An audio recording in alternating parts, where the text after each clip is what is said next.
God is so holy, just like Moses as well too, and just like the angels, that I am unholy. So that's something that does sharply come to us as we walk in faith. In the grandness and the goodness of God, we do realize that we are sinful and we must go humbly before God.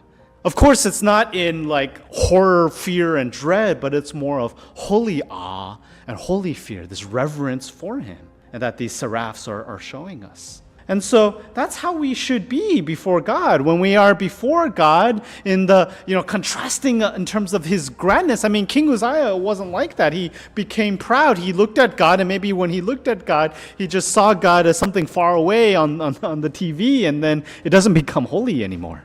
Right? It doesn't become holy anymore. It's just like something I want and I desire and I want to take for myself.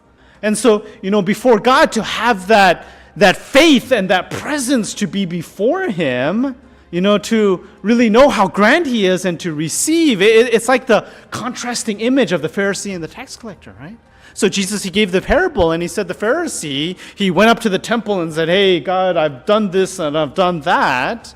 Look at me, I'm so great. I've given offering and I've given this sacrifice and I've done all of these things."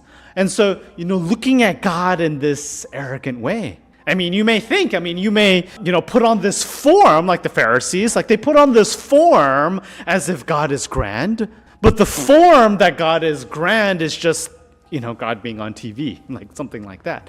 To really have and be present in God's grandness is not to say, hey, God is grand because, God is like up there and I see Him on TV or something like that. That's not the faith of God's grandness, but the faith of God's grandness is shown in really the tax collector. He doesn't even look up, right? But he beats his breast and he says, "God, I'm a sinner." And so he goes with that humility. That humility is that faith to really receive and accept God's grandness.